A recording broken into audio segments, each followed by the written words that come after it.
Okay, so we'll get started now. And just as a sort of warning, so we are recording this session, so just to be aware of that. So I want to welcome everyone to this webinar on the topic of diversity in publishing. So my name is Lindsay Reid, and I'm the course director for the MA in Literature and Publishing here at NUI Galway. And a number of students on this MA program have helped to put this event together. So I want to take a moment here just to particularly recognize a couple of these students. So Sylvia Power has been our MA student lead in terms of organization and correspondence for this. And Lorna Brown and Mary Louise Ryan are going to be taking over from me in just a couple of minutes here. So Lorna is going to be introducing our speakers to you tonight, and then Mary Louise will be moderating the discussion. So a couple of important thanks that I want to make here at the outset of the session. First of all, we're extremely grateful to NUI Galway's Equality, Diversity and Inclusion Project Fund, and they've sponsored this event for us. I'd also like to thank the Moore Institute for their support in hosting the event. So in terms of format, we're going to hear from each of our three invited speakers in turn, and then we'll be opening things up to have a wider discussion with questions. So you'll be able to type your questions, and then we'll have a moderator who will facilitate with this. So once again, for anyone who may have just joined us, the event is also being recorded. So just one final thing that I want to say before we get started. The MA students in the Literature and Publishing program here have been working really hard this year under extremely challenging circumstances, and they've been working on another project, which is their literary journal Ropes. So while I do have your attention, I'm going to slip in a little bit of an advertisement here. And I'm going to briefly hand things over to this year's managing editor, Avina Flynn, who's going to tell you a little bit more about this. Hi guys, thank you so much everyone for joining. I was going to take 2 seconds before we get into the interesting part of tonight. So I just want to let you all know that you can buy this year's Ropes as well as the last 2 years on our website. It's ropesliteraryjournal.com. So all the physical copies are €10 plus postage, but then we have PDFs of our one and last year's one for €5. So if you want to check those out, we have some really great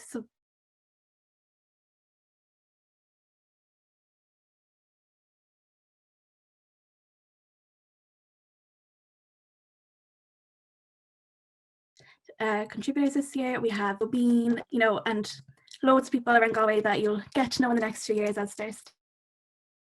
Check out our shop, check out our blogs, just have a look around, and hope you enjoy tonight. Thanks.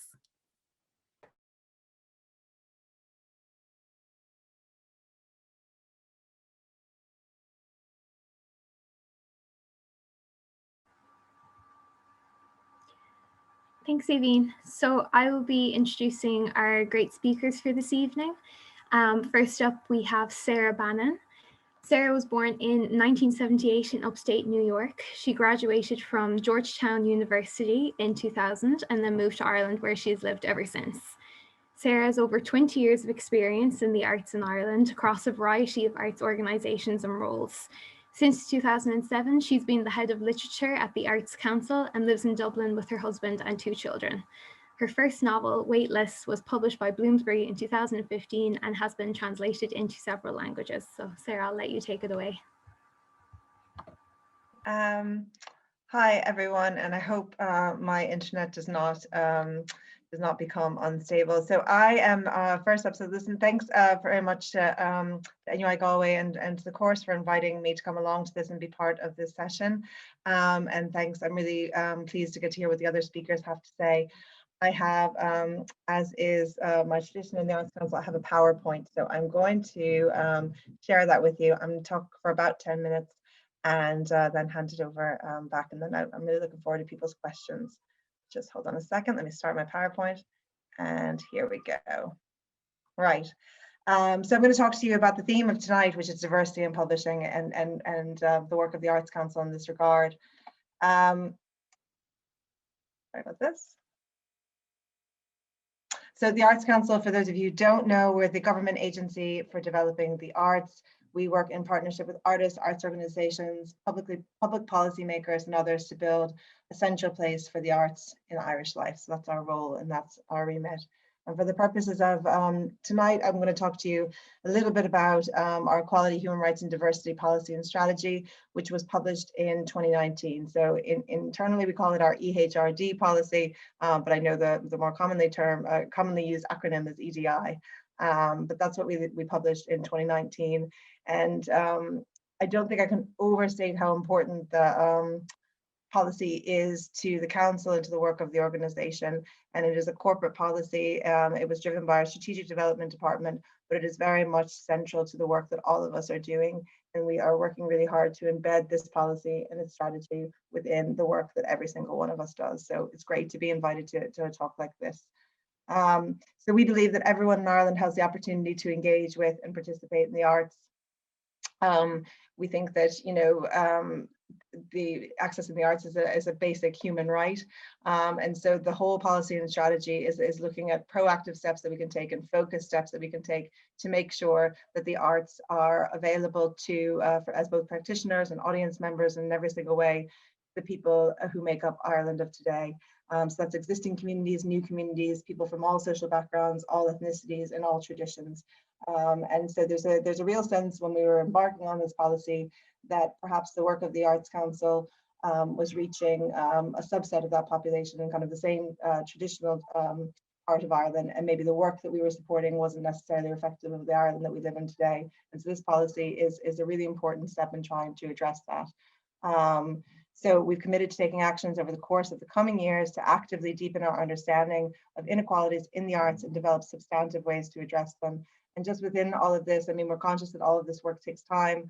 It isn't always easy, and it needs to be done in a very measured and kind of structured way. But I think the strategy, for those of you who haven't had a chance to read it, it is both ambitious and very practical, I think, in what it's trying to do. So really important in terms of the policy and strategy is that we're starting with ourselves. So we're starting with ourselves as an organization and looking at the way that we do our work. So we've been doing a lot of work in terms of analyzing you know, our own staff structure, the people who work in the Arts Council, the people that make up the staff complement, looking at ways that we can incorporate new and different perspectives on the board in terms of our panel processes and every single thing that we do. We've done a lot of training internally around unconscious bias, about understanding different cultures, and we've done a lot of work around plain English. So there are a lot of different steps within the policy and strategy that are very focused on ourselves, and we think that that's not navel gazing, but actually it is about leading by example and saying, well, actually, before we go out and start telling everyone else how to act, or while we're doing that, we need to be making sure that we get our own house in order. We have a 10-year strategy, which is called Making Great Art Work, and that is centered on respecting diversity of artistic practice, public engagement, and of social and cultural traditions. And that core value attests the organization's commitment to and appreciation of the value of diversity. So, you know, this policy and strategy isn't just because it's the right thing to do. We think there's a real, we're not doing something this because we have to, but we think there's a real value in doing this, and it's our public sector duty, but also there's a real richness that comes by making sure that we are engaging with all of the cultures that make up Ireland today. So there's an action plan within the strategy. It's broken up into 6 different sections. They're corporate actions. A lot of those are the things I was talking about earlier, the things that are focusing ourselves. Actions around artists, so looking at our awards for artists and starting to build up a picture of who's applied for our awards, who isn't applying for our awards, who's getting the awards. If people aren't applying for them, why not? How can we make and so we're starting to publish information about people who've received our awards and who haven't, and looking at ways that we can attend to those gaps. Public engagement, similarly, you know, who is engaging with the arts in Ireland, who's attending arts events that we are supporting, who's not, are the things that we're not supporting that actually lots of people are attending who are maybe part of newer communities or newer traditions to Ireland, and other ways that we can engage there. Looking at spatial and demographic planning, so making sure that the arts are democratically available to everyone up and down the country. Looking at our investment patterns and how we can change that over time, and then developing capacity, not just ourselves, but the organizations and the individuals we support. So we're running a lot of schemes in that regard. We're just in the process of developing a diversity toolkit to roll out for organizations. So those are all the kind of actions there. So if you go away from this session, I won't go through everything here today, but it's really worth reading. It's a very simple document, but it's quite detailed and quite rich in terms of the information there. And as I think I mentioned to you before, a really important part of this is monitoring and data. So we published a couple of reports already on the data that we started developing. So like when we went into this, we didn't have any information about who was applying for awards or who wasn't. We could maybe divide things by gender, but that was just like looking at names and kind of and guessing, but we weren't actually collecting data in a real way around our applications, and we're doing that now. And so the value of collecting that data is that we can then start to see patterns, and we can start to ask some questions about what the data is telling us. So earlier this year, we published a report that covered data collected during 2020.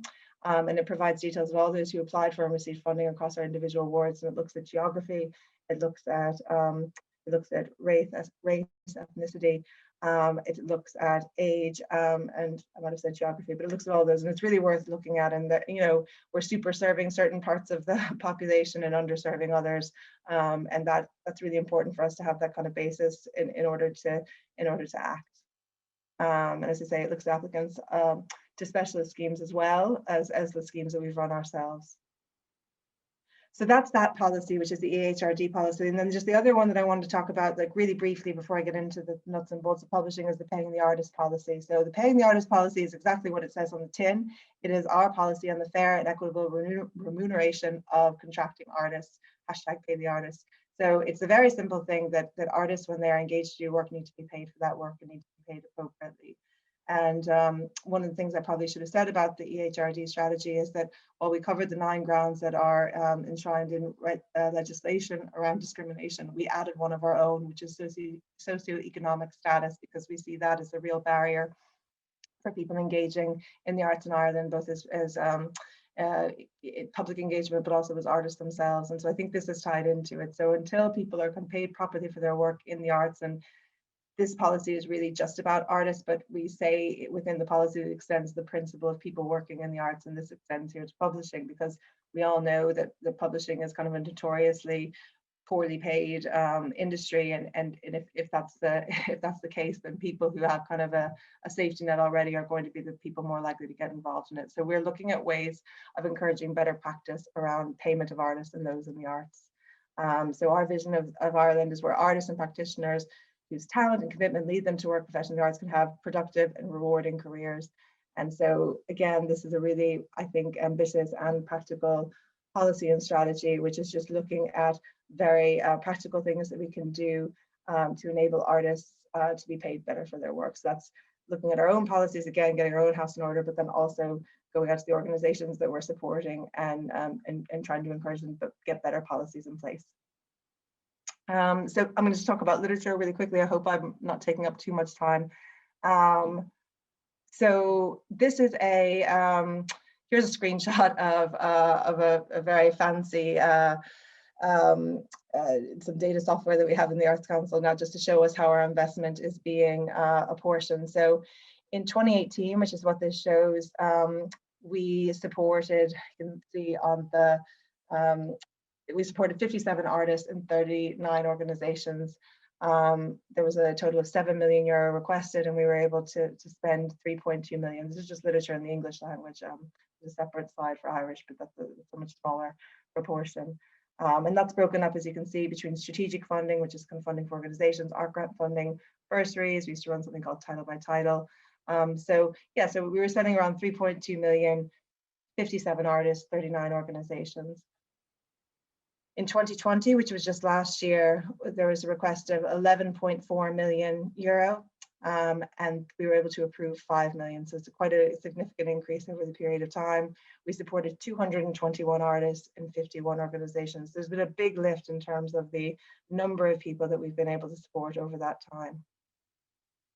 Oh, sorry. I don't know what happened there. Sorry a second. I'm going to stop sharing for a second so I can move back to my PowerPoint.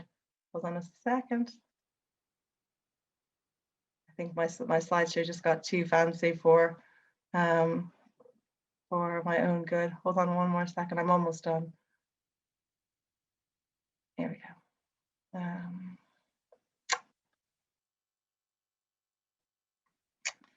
Sorry, I need to go back a little bit.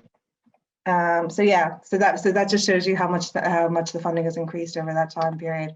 But then in terms of publishing, just in particular, I say publishing strength in numbers, but so far in 2021 we supported 32 publishers and journals at 1.7 million euro, and there's more of the support to come in the form of some other schemes that we're running.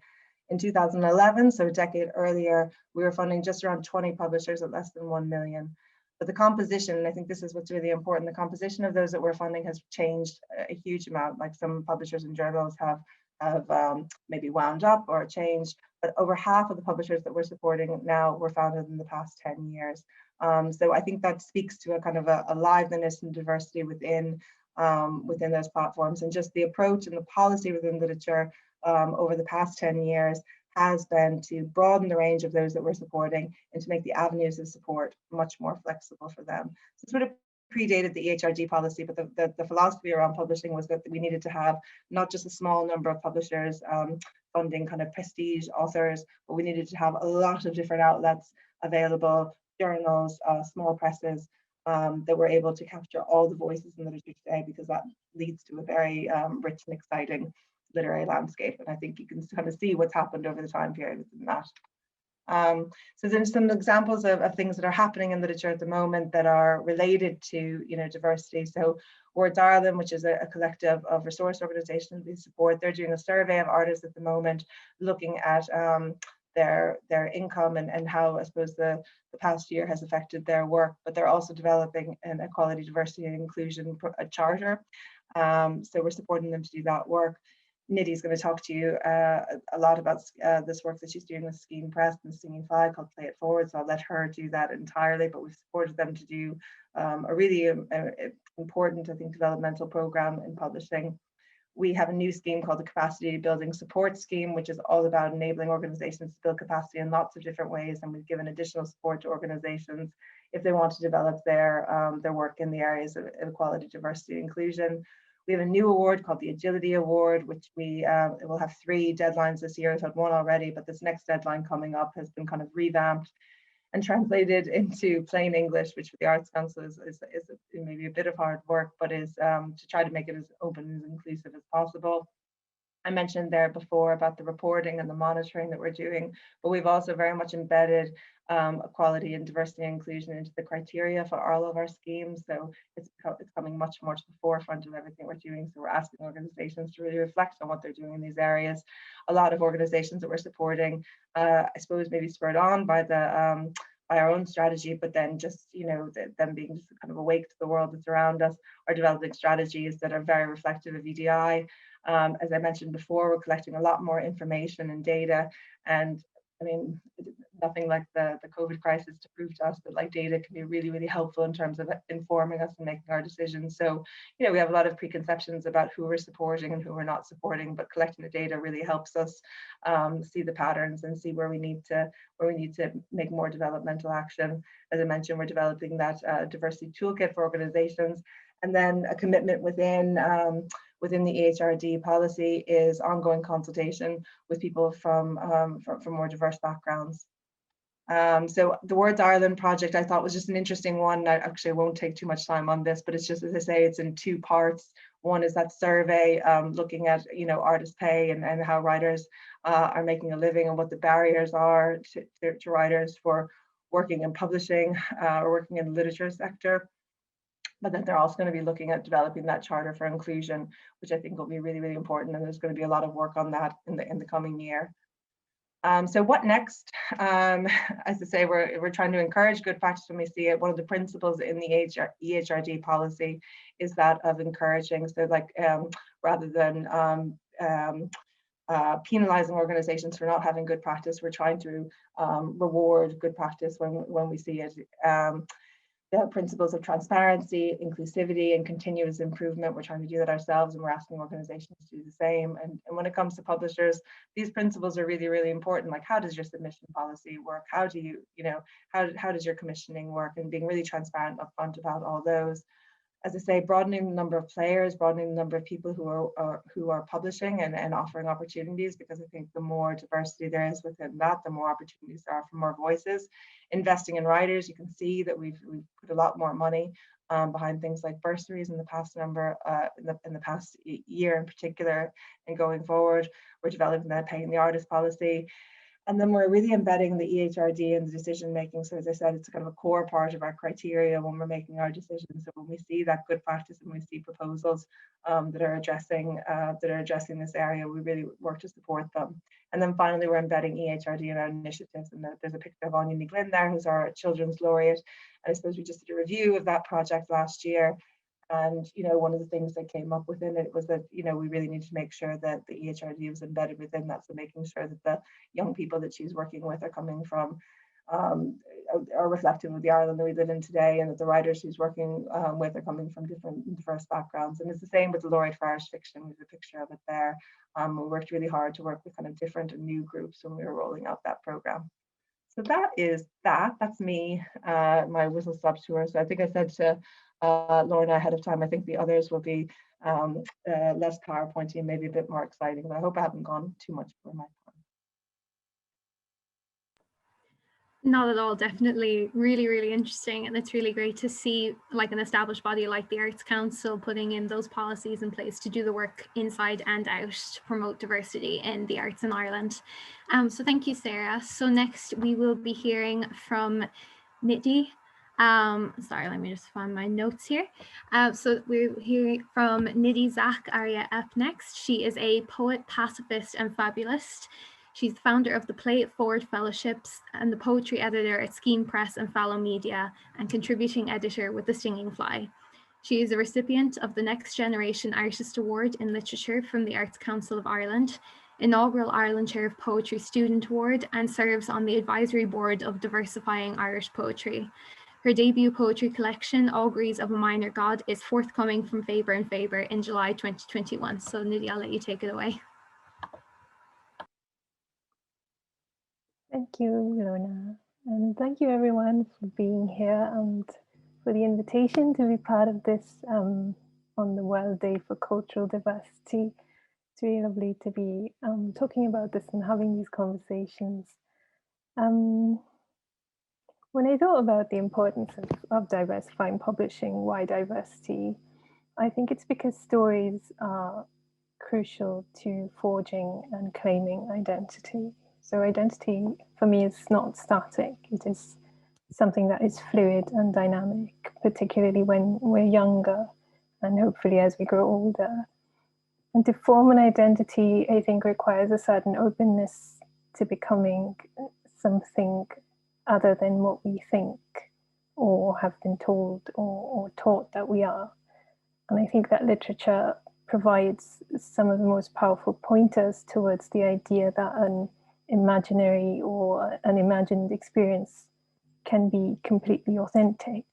So reading and books for me is a way of inhabiting that experience, the experience of the other, to come as close to it as possible, while realizing that we can probably never actually be it, And I think that no matter who we are and what we carry with us, it's important to learn how to listen to other stories, ones that may not be comforting or familiar or validating, but to exist in that space, to reconcile with that and to approach it, even if we can't always fully reach it or understand it.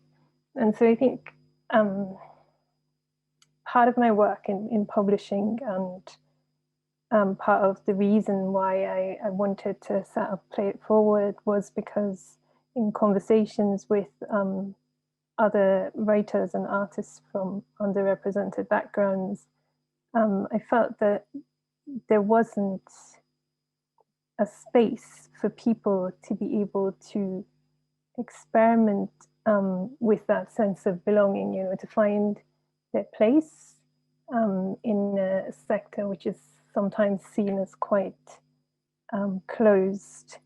And so Play It Forward was it was an experiment to see whether providing writers with the kind of, I think, intangible support that they need to become published writers is something that we really need to invest in if we're serious about approaching, diversity within the sector and within literature in general. So we, together with Skeen Press and the Stinging Fly, we approached the Arts Council, and they've been, very generous and very supportive of the program since the outset. And the program it's sort of a comprehensive professional development program that looks at nurturing and amplifying the voices of writers whose stories have traditionally been underrepresented in Irish literature and publishing, and also to advance new perspectives in contemporary sort of cultural thought and open up these conversations around diversity and access and opportunity and inclusion across the arts. So what the program seeks to do is to create pathways for writers to develop and showcase and publish their work. And fellows will receive sort of a structured support, including mentoring and editorial feedback and career consulting, networking, participation in workshops, training, festivals, literary events, as well as the opportunities to meet and build relationships with other editors, agents, publishers, other writers. And I think what I find sometimes limiting about the conversation around who gets to tell a story, and what kind of story do they get to tell, is that in asking it, I think we tend to look at something in a very individual way rather than approaching it as a collective endeavor. For me, literature is something that is not created in a vacuum. It's a conversation across generations and across groups. And though diversity has become sort of a buzzword, I think it's quite narrow in that representation is not inclusion. Inclusion is not integration. Integration is not actually welcoming someone. And so what sits at the heart of Play It Forward is it's actually not a desire for increasing representation, but it's a desire to build community, a community in which I think the whole spectrum of stories can be illuminated, so that a few kind of dominant modes of storytelling don't become the default. And in that, I think there have been some really great strides made recently in this direction, trying to open up the sector through mentoring programs and funded support. So Sarah's spoken about, the Arts Council commitment, and also the Word Island project, which is sort of a major study that identifies, barriers. And there are also, I think, other resource organizations like the Writers' Centre and Poetry Ireland, and the Munster Literature Centre, and the Museum of Literature.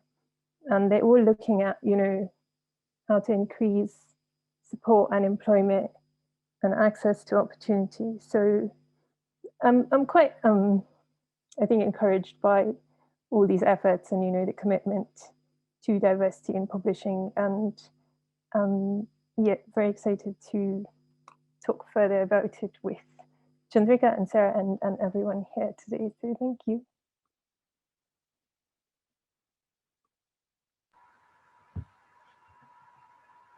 That's great, Nidhi, thank you. I think what you were saying kind of reflects what Sarah was saying, bringing diversity in is is necessary, but there's also, not just because we have to do it, because there's a richness that comes with it. I think creating that community once that representation is there, because it's not just enough on its own, is very essential. So thank you very much. So lastly, we will hear from Chandrika Narayanan-Mohan. She is a Dublin-based arts manager, writer and performer from India. Her work has been published in Writing Home, The New Irish Poets from Daedalus Press, the Ireland Chair of Poetry Hold Open the Door anthology by UCD Press, the Green Carnations, 25 Young LGBTQ+ Poets from Ireland anthology by Book Hub Publishing, Banshee, Honest Ulsterman, Impossible Archetype, and Poetry Ireland Review. She's been featured on the Moth and Mortified podcasts, with work aired on NPR and Irish Radio. In 2020, Chandrika won 3rd place in the Fingal Poetry Prize.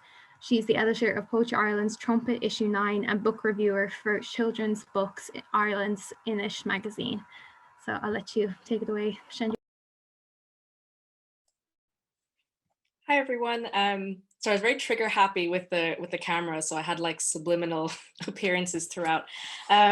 So I guess I kind of want to talk more about the practical side of, I suppose, being published, and just looking at my own experience and trying to be a bit analytical about the barriers I have, I guess, encountered, and also the barriers that people I know have encountered. So I thought I would go from there. So just to introduce myself, so I moved to Ireland 9 years ago, and I came here to do a degree in arts management and cultural policy. So the area I was going into was really arts management, and I now am fundraising and marketing for a theatre company.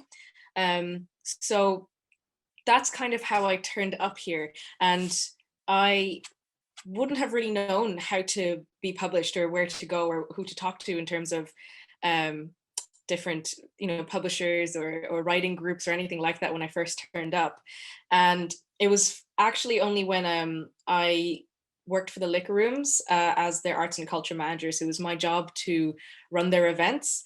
And that actually was my introduction to the Irish publishing sector. Like before that, I'd done like some open mics and things like that, but that was more performing. All poets and all writers are not performers, so that's not really like a default way to get in, really. But when I was working in a venue, my job was to organize the book launches, and my job was also to bring in more events to fill up the sort of weekday schedule. So it was very literally my job to search and Google different sectors and different groups and approach them saying, do you want to have your events with us? So definitely not the typical way into getting to know who's out there and what they do.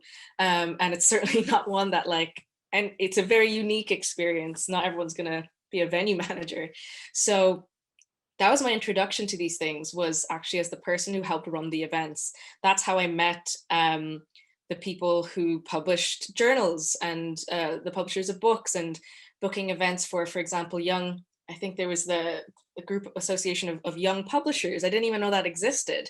And I wouldn't have known these things if I wasn't a venue manager. So it really wasn't anything to do with being a writer or knowing about writing communities.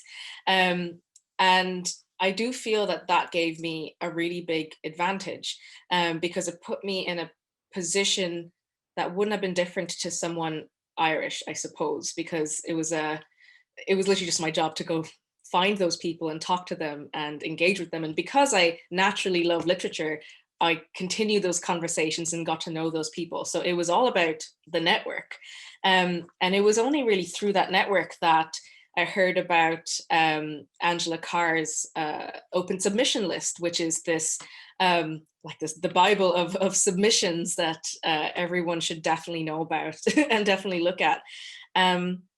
So I suppose I can see exactly where the problems were in terms of someone who isn't involved in those physical event networks, who aren't not even invited to those launches, but wouldn't be part of the social community where you end up meeting the publishers or meeting people who have been published and having those live conversations of, oh, you got published in this, who did you talk to? I'll introduce you to them, because that's how things work here. It's a lot of just person-to-person contact. And lately I've noticed, because I've been on more panels or been more visible, that people have been contacting me on social media saying, I have something I'd like published, or I'd like to be I'd like to contact these people, I'm not sure how.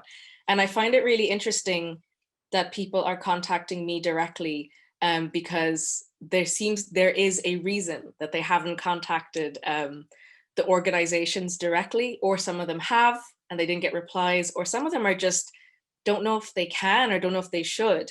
And I suppose that's one of the biggest barriers, is not knowing if you can or if you should, in terms of being part of those networks, or even just submitting.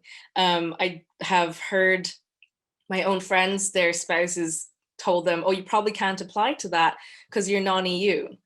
And there's lots of assumptions across the board there. And I think the issue is that there aren't many places where those worries and assumptions are reassured, because they're not openly and explicitly addressed. I work for Fishamble Theatre Company, and we have a submission process. And we have hired Francesca Lamorgia, who's a director of Mother Tongues, to help us with our diversity policy and give us a bit of advice about our submissions procedure. And it was really valuable to know that we have to be very explicit about things like, you can apply even if English isn't your first language. You can apply even if you're non-EU, and, you know, just spelling it out. And I don't know how much it's helped, but I do feel that there are a lot of assumptions that people from different backgrounds, particularly migrant backgrounds, have about even being allowed to apply for things like Arts Council grants, or, you know, people kind of wonder, am I even legally allowed to be paid? And that's a very legitimate issue. At least my background is non-EU. So that's always going to be my wheelhouse and my area of expertise, is knowing all the barriers of a non-EU artist secretly working, because technically under the work permit, you're not allowed any other employment ever.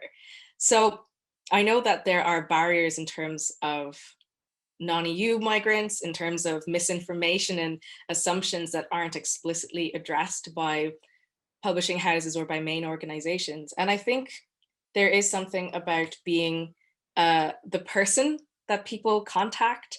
And I do feel that events and community, and actually actively reaching out to bringing more people in to mingle and chat and meet each other and expand those communities, are a pretty amazing thing. And they can really help take away that anxiety. And I guess I have plenty more I can say, but I want to sort of start with the more, I guess, the practical experience I've gone through and some of the issues that I've noticed. And I'm sure more of this is going to be brought up in the question and answer session. I just want to talk about the Writing Home poetry launch, which is The Writing Home by Daedalus Press. So this is the book that was made, and I think there's 53 of us published in it from different backgrounds. That event put us all in a room together. And from that event, we've all seen so many of the poets published in this book take off in different ways, in different careers. And it was the visibility and the mingling of all of us literally in a room to network with each other, to be noticed by mainstream Irish publishers as, oh, like these are serious writers. And I think that was really special. And I do think that the onus really is on arts organizations and publishers and the people, the decision makers, to actively put themselves in those situations where they meet poets and writers from different backgrounds. And it can't just be waiting for them to click submit or apply to you. And yeah, it's exciting to be part of these different policies. I'm working with Words Ireland on that survey, exactly the one that was mentioned before, a little bit on the Skene Press Play It Forward one. And I've been part of a few different consulting groups at the moment. So it's been really fascinating hearing what everyone else is doing. I've also recently been appointed to the board of the Irish Writers Centre.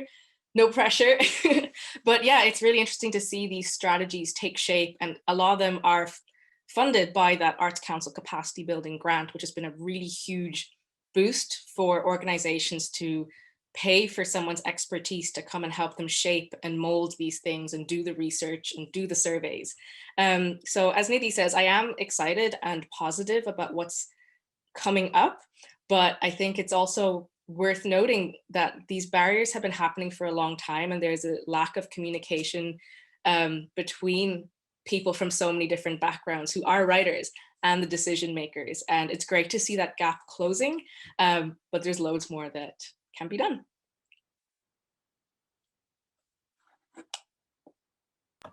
Thank you, Chandrika. I definitely agree. I think we've come a bit further than where we were before, but there's definitely a long way to go. And that's why I think it's important that we have discussions like these to kind of keep the momentum going, to make sure that everyone gets to be involved and have their work shown and their stories heard if they want them to be. So I'm going to pass over to Mary Louise now, who's going to be moderating some questions for our speakers. Hello. I don't see any questions in our chat box, but I have one that I have for you guys. So as a publishing student, we didn't really spend like a lot of time on ethics. If you guys were involved in kind of creating a ethics module, what do you guys think would be super important to have on there?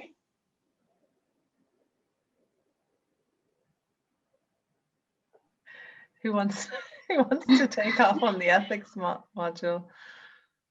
I mean, I was really struck by what Chandrika was saying about it's more than transparency. Actually, it's the openness of like making.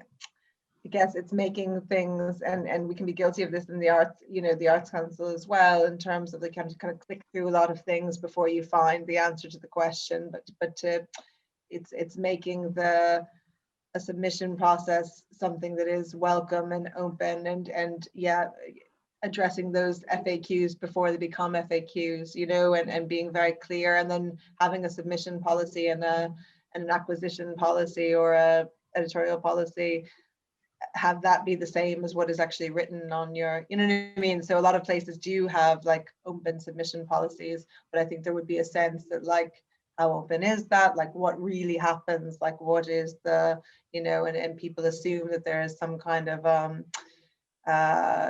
cynical kind of way in, or there's another way in, when in fact, actually it could just be that things are kind of, but I think, yeah, more than transparency, it's a kind of an openness and yeah, I suppose that's, yeah, a step up from transparency, but that's not really ethics exactly. What do you ladies think?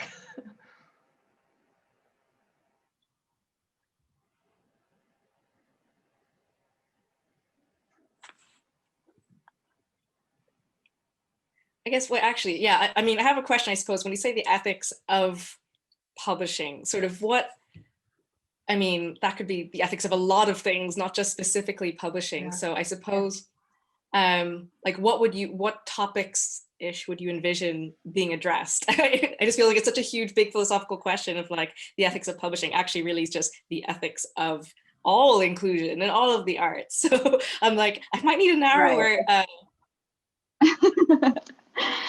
Definitely. I guess what I was thinking of was kind of what you all were talking about, the decision making, like who decides who gets published, right? So I guess from that perspective, like when we're going into the industry, we don't have any decision making abilities as of yet.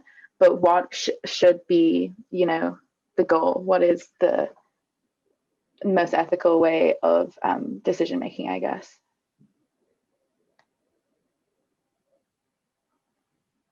I mean, as an arts council, I was on Nidhi, you might have been at this. I was at a discussion a few years ago, and there was a publisher there who was talking about how they were thinking about starting to collect information about who submitted, and they wanted to go about that in the right way, right? So they wanted to go about that in a way that was not making people feel uncomfortable and all that. So they were wondering what the standards were about that, and one of my colleagues had said, well, actually, the best practice really is, and that here are the categories that you can call them, and people can have the option to answer these or not, but like the only way you'll know how you're doing is by asking these questions and all.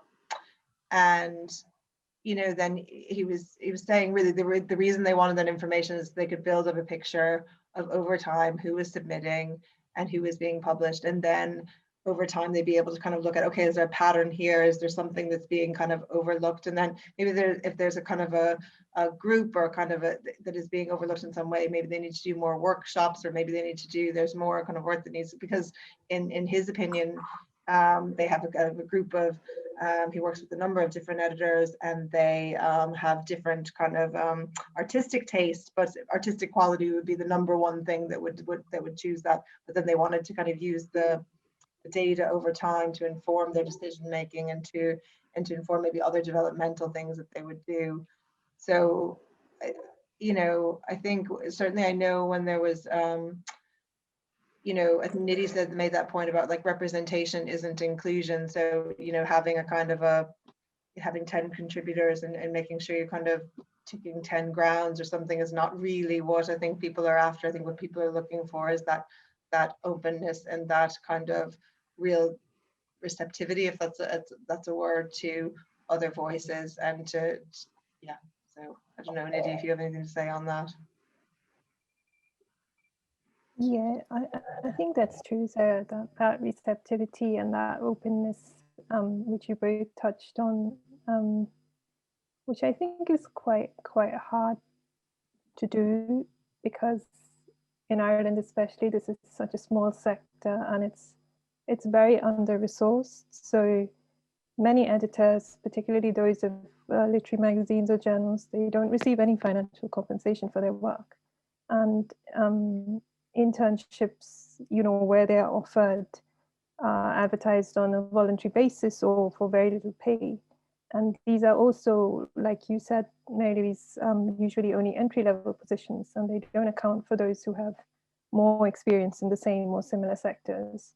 So I think for me, the crucial question is who can afford to work in publishing, you know? Is it a sustainable, viable career for everyone, or just a very few people?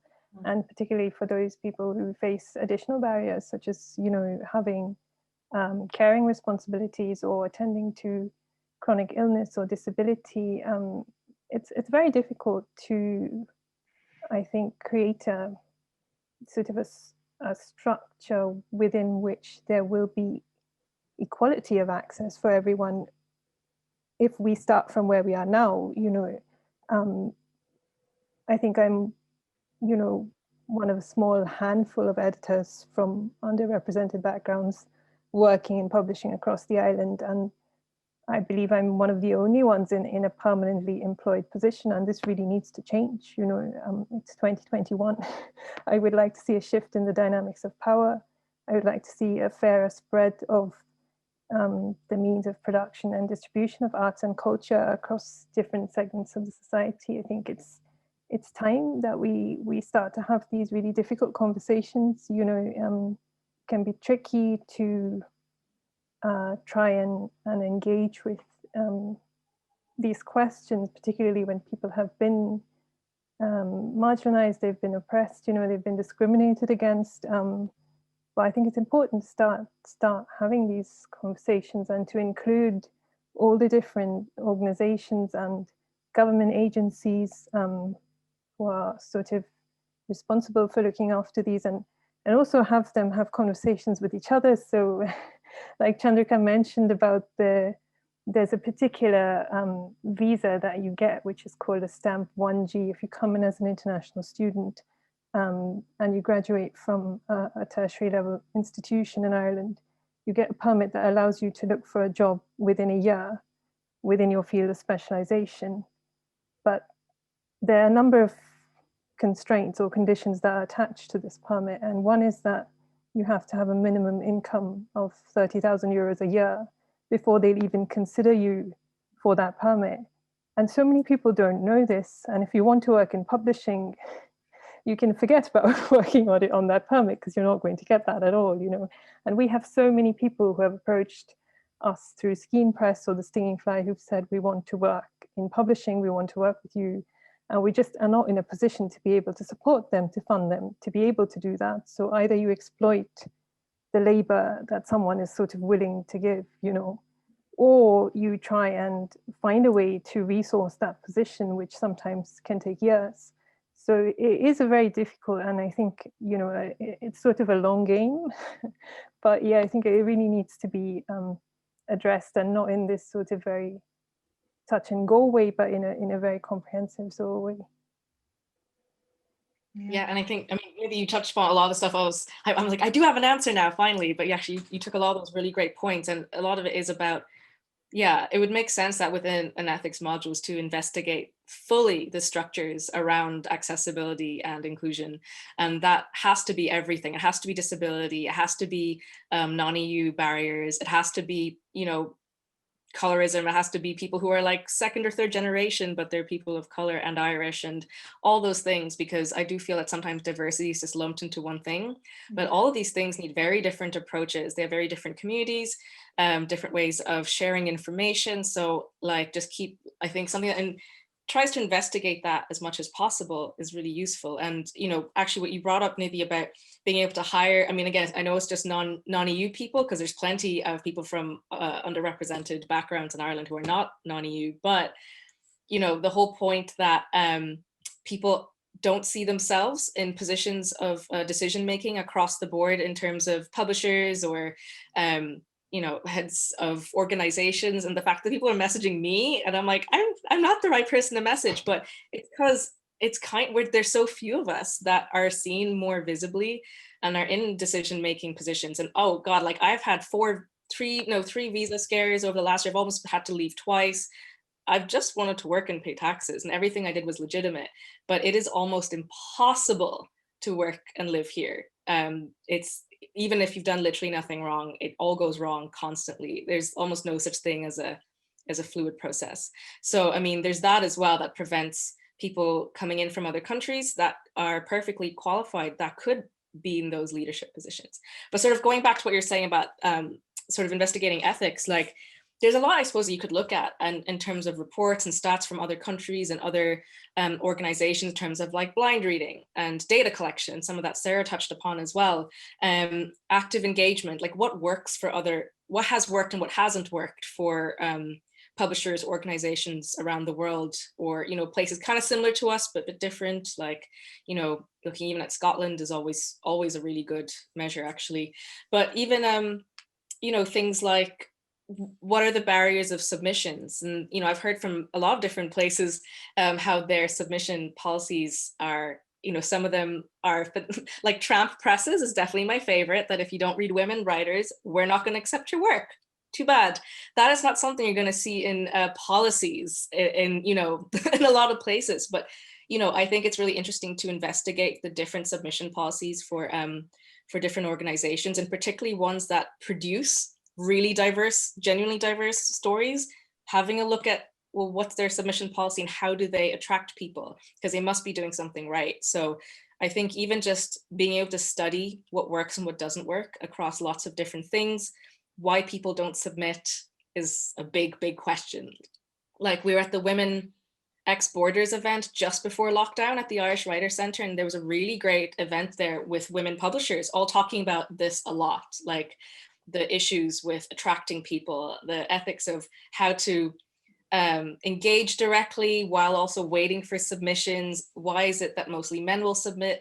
Is it the difference between, we should do more workshops to introduce people to us and, you know, warm them to submitting, because women and people from underrepresented backgrounds work better in that stream rather than just confidently submitting. So I think there's a lot you can work with, to be honest. And I think there is plenty we can compare and contrast policies versus impact with lots of different places.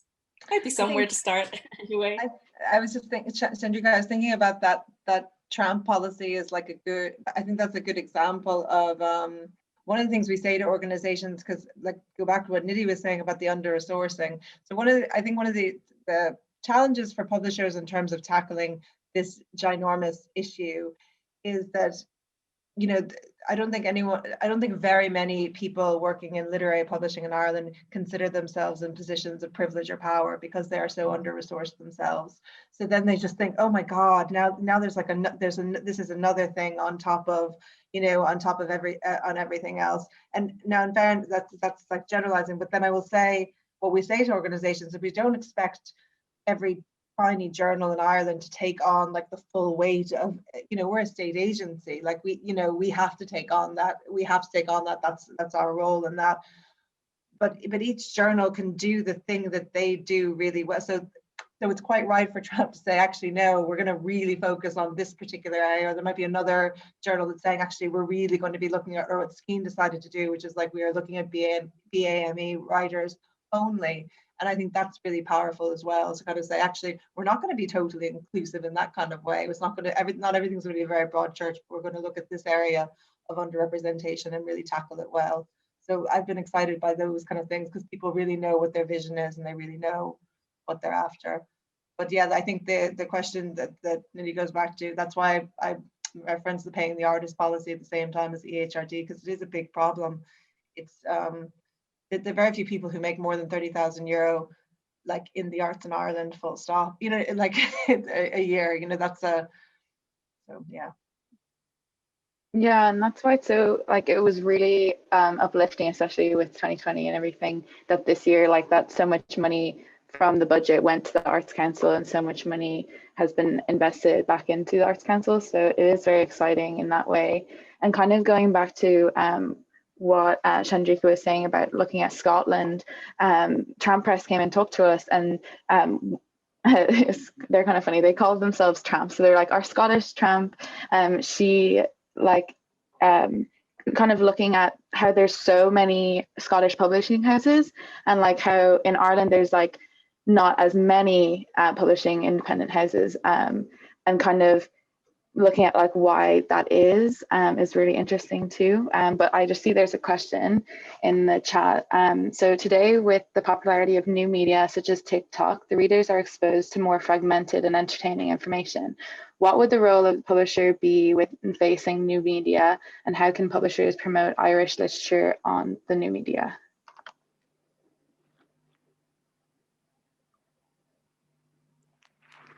Talk about Follow Media. Yeah, I'm going to make a plug for Follow Media here.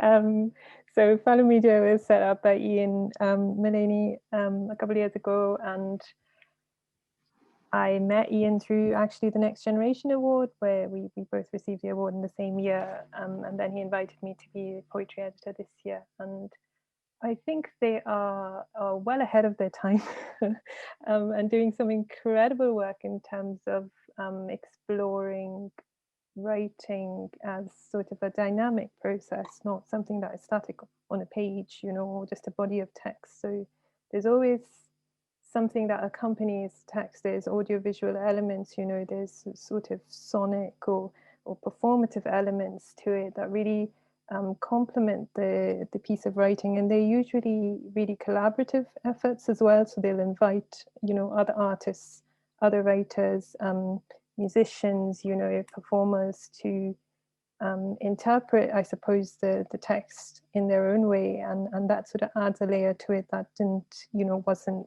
prominent before, or sometimes didn't exist before. And I think he did write an article recently as well in the Irish Times because it was their anniversary. But I think his impetus to start Fellow was precisely to look at, you know, how writing and the reception of a text has changed with the advent of all these different sorts of media and sort of digital interactions that we have, and how we can interface with that, and particularly during the last year when we've all been, you know, so dependent on the online world for all kinds of information, you know, that we can't get from anywhere else.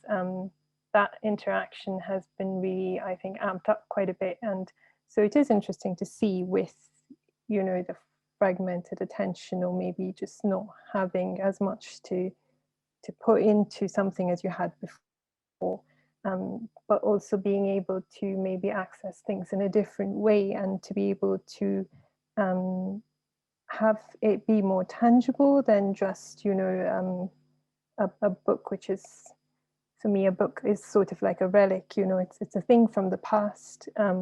Whenever you open it, you're sort of reaching into a memory, you know, it isn't present there with you, the writer isn't present there with you. But I think what digital media can do and does really well is it makes it come alive, you know, you can be suddenly there in the presence of the text or in the presence of the person who created the text, and that's a really powerful thing. So yeah, I think there are lots of fellow media aside, you know, lots of interesting things happening in that space, and I think it can only go up from here. Yeah, and I think it's actually really exciting as well, because we're in a social media age. We get to know poets. You know, before they were over there and they were lofty and probably doing like only academic events. You know what I mean? Like, you know, the average young person wouldn't have access to those events. They wouldn't come across them.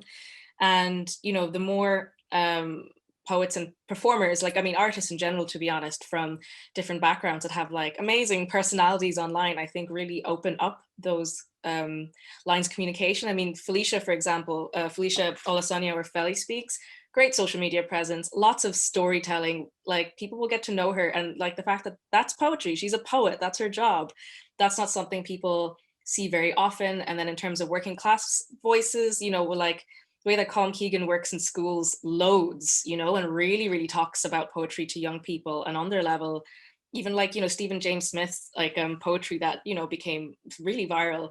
But also just people from underrepresented backgrounds, just being there for people to see their work, to see what they do as people really helps.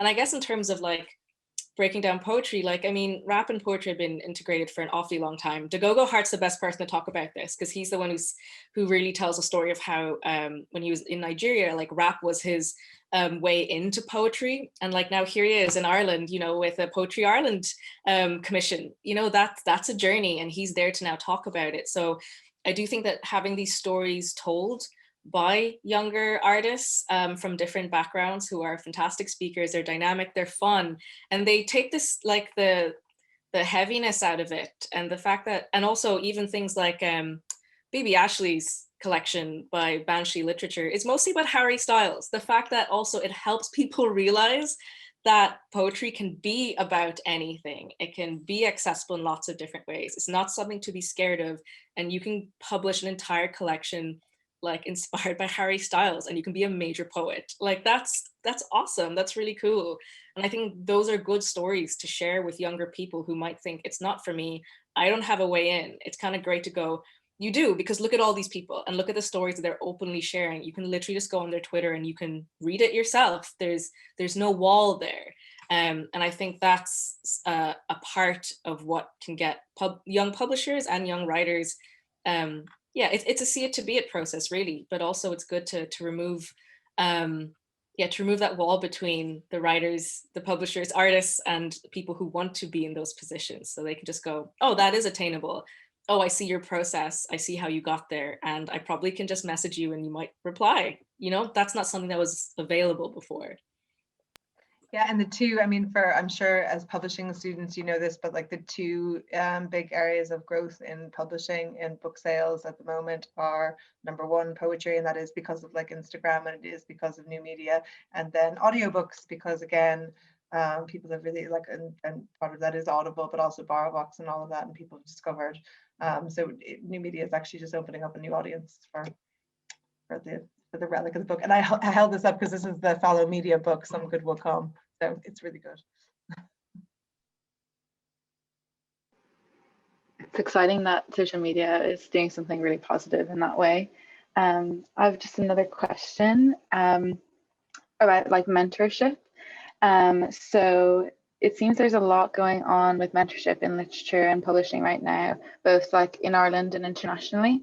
So what do you think about mentorship is as seen as an answer to diversifying the sector?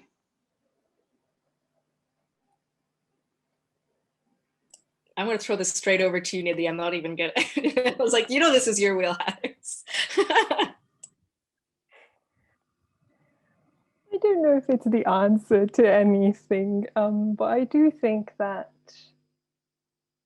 when you're starting out, when you don't know anybody, when you don't know anything about the field that you're trying to get into, it's really helpful to have some people who have been through it before, who can sort of point you in the right direction. You know, I wouldn't be here, I wouldn't be publishing a book, you know, I wouldn't be writing if it wasn't for mentors who I met along the way who said, you can do it, even when I didn't believe that I could. And most days I still don't believe that I can, you know, but having someone who can see something promising about what you're doing and can encourage you to keep going even when you don't see the value in it or yourself is something that I don't think can be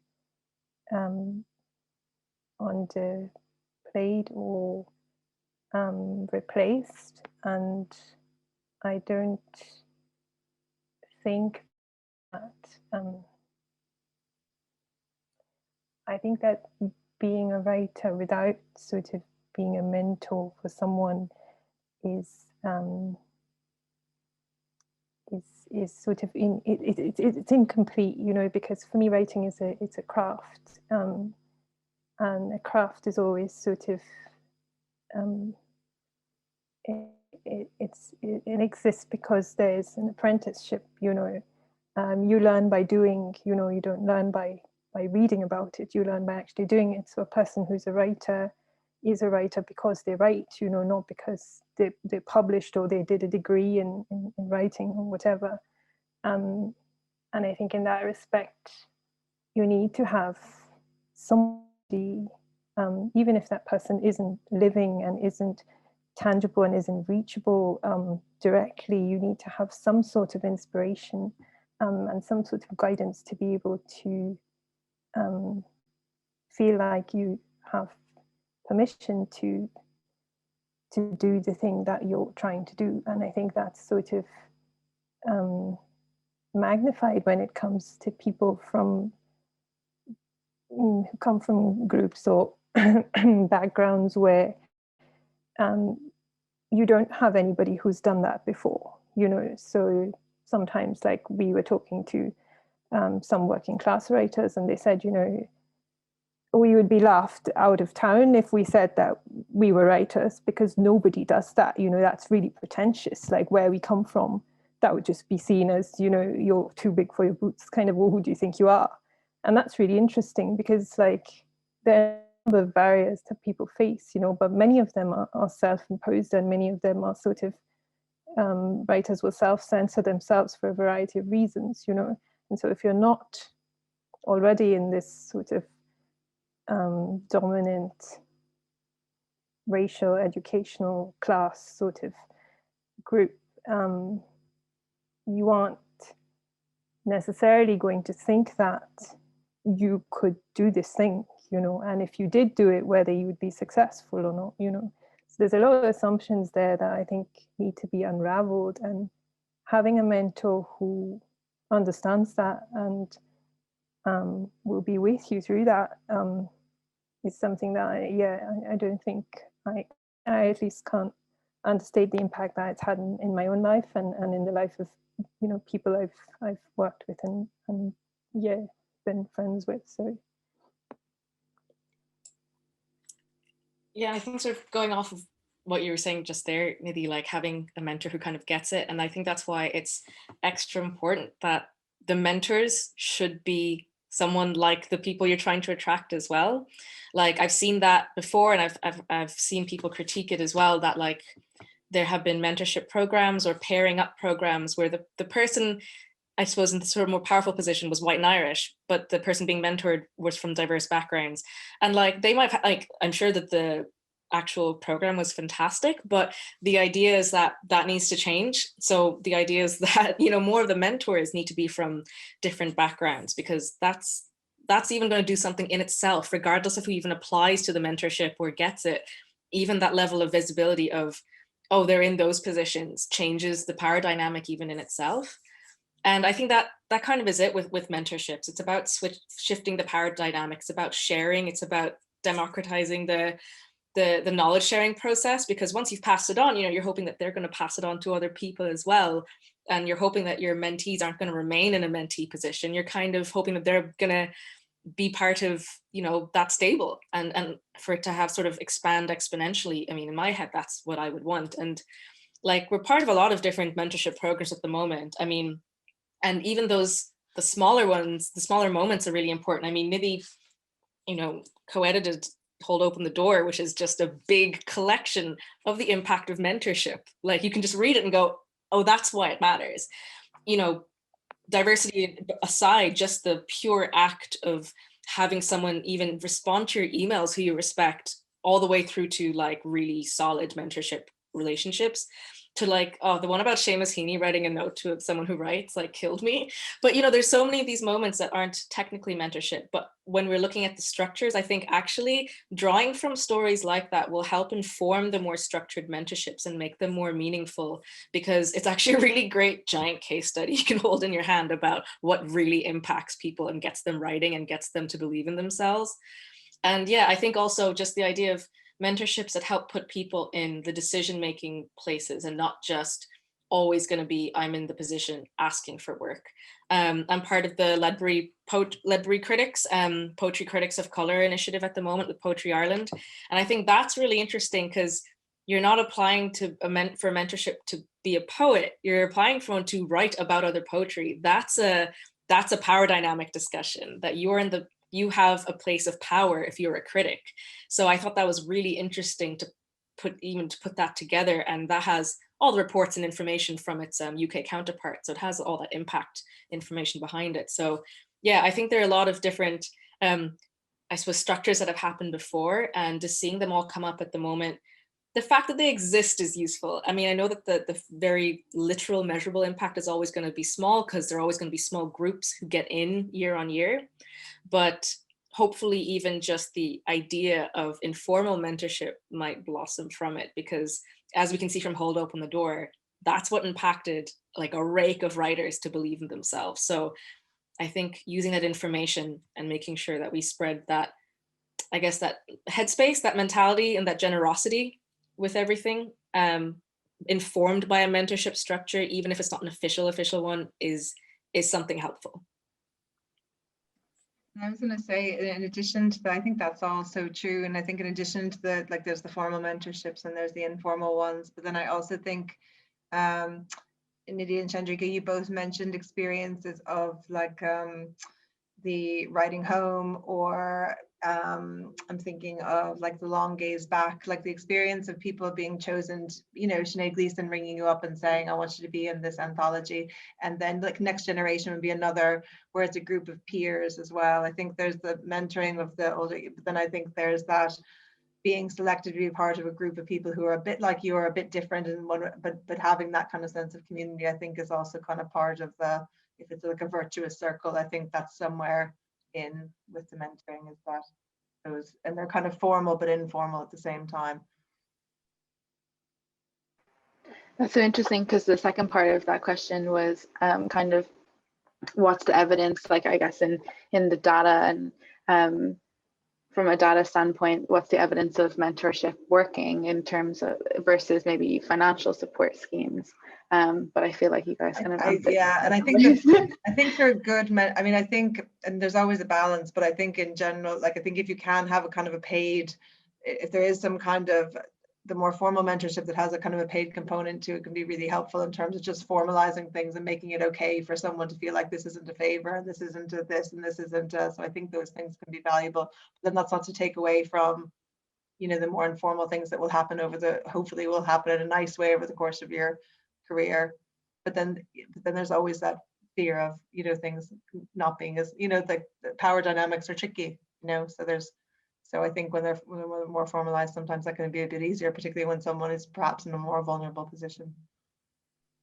I just want to say one last thing about mentorships, kind of going off of that, is I think what's really valuable about them is that they don't rely on the extroversion of the mentee, because a lot of what we're talking about is networking, you know, and if you're an introvert, if you aren't going to really go to those events, or if you know, all the other barriers that we discussed kind of earlier in general, like, that's not your fault, but that's stopping you from meeting those people who can help you in an informal mentorship way.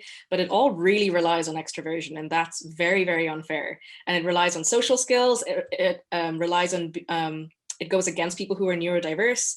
It goes totally against people with disabilities, the amount of events that you can't go to because they're not accessible spaces. So like, it feels like, I know that mentorships have a very tight, specific like remit in terms of the amount of people they work with, et cetera, but it is a small way of overcoming a lot of those barriers that people usually have to deal with, because it's about networking and being social, whereas this is, you can be quiet, you can have, you know, the barriers that usually stop you from meeting people and getting to know them and starting those organic conversations. I hope anyway that mentorships are a really good way of engaging with them so that they have a space to blossom and flourish. That's like the best. Sorry, that is such a good point, Chandrika. I'm just thinking of the introverts of this world. So I was thinking a mentorship could be entirely over email, and you might never have to pick up the phone to someone, and that just might be fabulous for a person, you know. So yeah, that's a really good point, but much broader than all of that.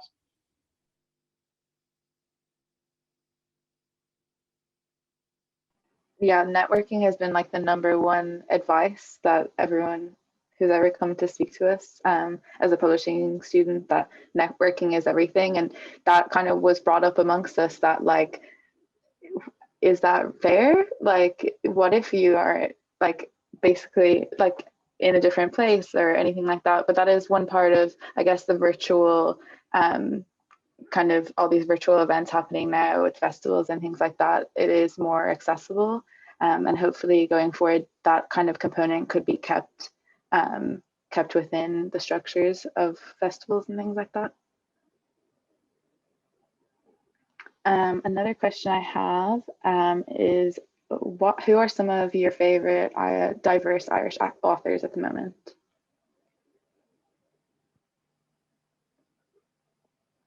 Difficult question. I hate favorites, having favorites.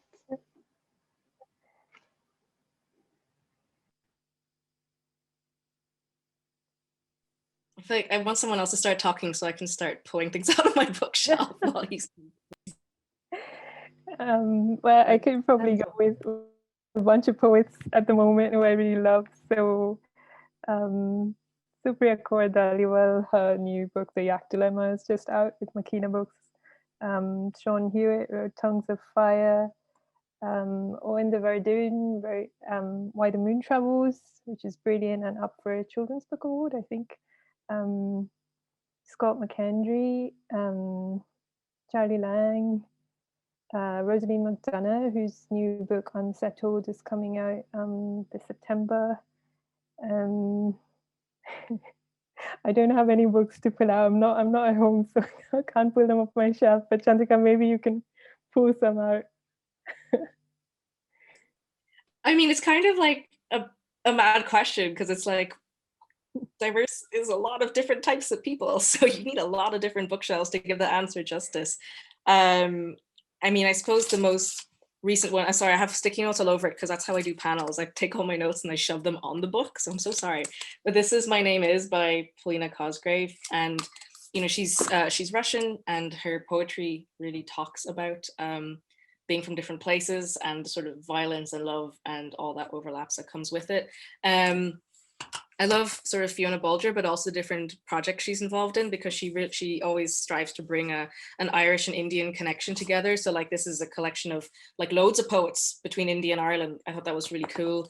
And then, yeah, I was going to say Rosaline as well. And I was very lucky that I got a chance to edit Trumpet. So I got to be like, right, let's get everyone, let's make this as gay and colorful as possible, first of all. So there's so many awesome people out there, but I suppose, I don't know, there's too many. There's Asara Azam's doing amazing work, both in performance and also in writing. Yevgeny Shtorn, beautiful poetry, beautiful work, brilliantly bleak, dark humor that makes everything he says brilliant. Yeah, I mean, Sean Hewitt as well, absolutely beautiful stuff. And I mean, there's so many people in like different sectors that overlap, you know, like Laura Ash McGee is an amazing games writer, but is also one of my favorite writers and a really great poet. So it's too wide. There's too many people. And then there's the playwrights, which opens it out again. Like Anya Hara is brilliant. They're fantastic, and their plays are great. Dylan Coburn, great. I don't know. I'm gonna stop, because honestly, like it's such a giant wide question. There's so many people right now that are like really, really making things amazing. To Go Heart for sure, fantastic stuff. So I feel like I could just like keep going for an hour if I was like listing all my favorite diverse poets that are happening literally even right now. So I'll stop there. You didn't, I'm not sure if you mentioned Malatu Uche Ukuri, who wrote This Hostile Life, which is a really gorgeous book. It was Skeen's first book, and she's actually on our board now as well. But I was going to mention Sean's book, which I absolutely loved, Tongues of Fire. And then, oh yeah, I was going to mention Owen's, but then I was going to mention Nidhi's forthcoming poetry collection. So I think my absolute favorite would be our Nidhi, who's with us here today. So we're really excited. When is their publication date, Nidhi, if you don't mind me asking? July. July. So just we have not with Favor. So this is like Favor doesn't take on new poets very frequently. So I think this is very exciting. And then yeah, as Chandrika says, I think diverse is such a broad category because it's, you know, it could be socioeconomic, and because I really enjoyed seeing all the coverage of Lisa McInerney's, like the third book in that trilogy. I don't know that Lisa would call herself, well, I don't think anyone calls himself a diverse person, but you know, she was writing from a different perspective that hadn't been heard before, and that's been really great to see. Which there's an awful lot about, and another publisher had said about. He said about 10 years ago, people kept saying whenever they were editing that Favor anthology of new Irish writing, who's the new Irish person? He was like, I don't know. And then he said in the last couple of years, he was like, oh, I can tell you that. So, you know, here are some names, you know, so it's kind of happening. So things are happening slowly, and now it feels like quickly, which is good.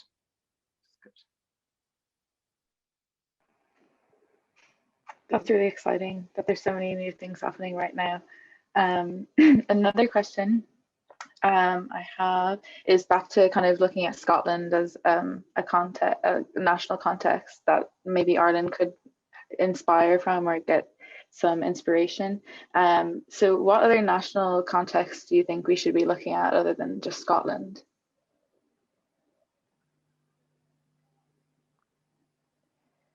I think Wales is fantastic. I think Literature Wales and the Arts Council, they're just far and away in their sort of diversity programming. And I hope we can actually do some sessions with them and share some learnings. New Zealand is doing some really interesting things. Iceland is doing fantastic things. Their publishers are just so innovative. And for such a small country, it's really interesting to see what they're working on. In India as well, there are certain, especially with digital media at the moment and digital publishing, really interesting things going on. Also with translation, there's, I think they're called the Seagull School of Publishing and Seagull Publishers, and they translate, you know, books by really famous writers, but that haven't been translated before. And they put out about 25 books a year. They're really brilliant. But yeah, I think there are lots of interesting things going on in the UK as well.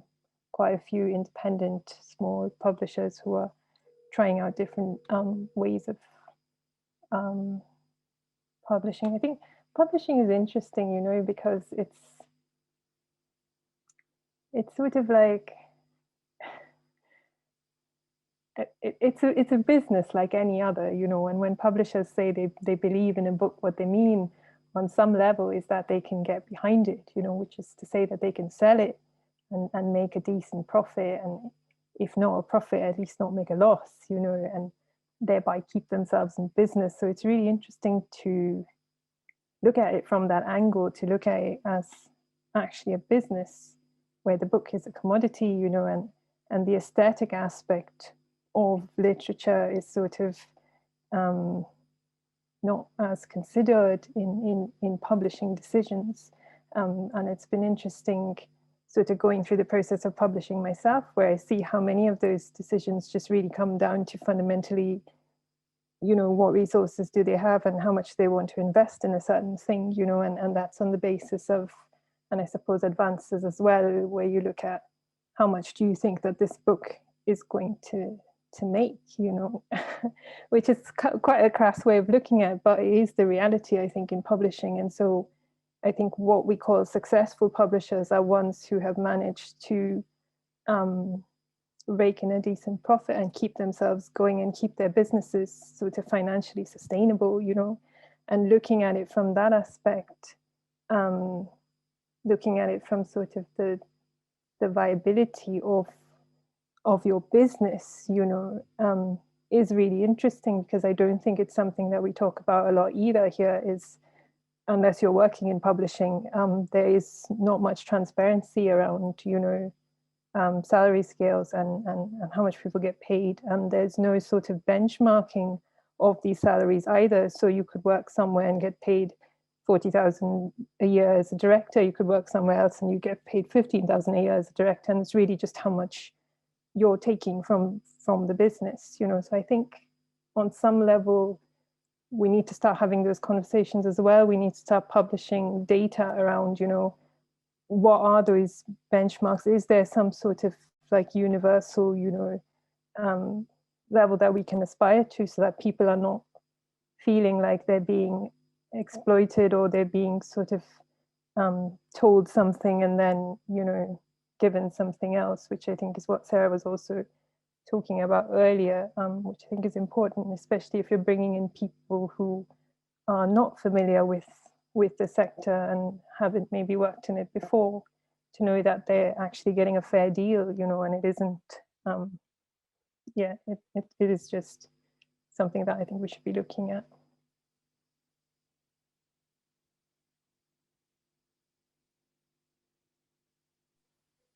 Yeah, and I mean, I'm sure you want to, but I was always going to say is, I mean, Nidhi's right about publishing being a business. I think from an Arts Council point of view, though, those that are publicly funded is they have a slightly different responsibility in terms of how they're, you know, they're being funded by the Arts Council not to make a profit, but to make a great piece of art and to support an artist and to get that work to an audience. And then they have a public sector duty, which is all things that come with, you know, the responsibility to uphold. But yeah.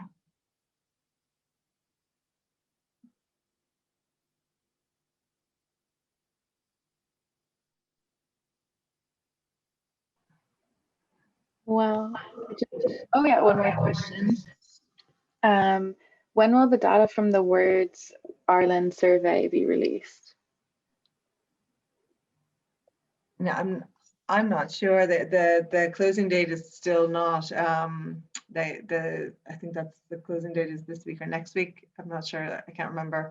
So it'll be later this year. It won't be tomorrow.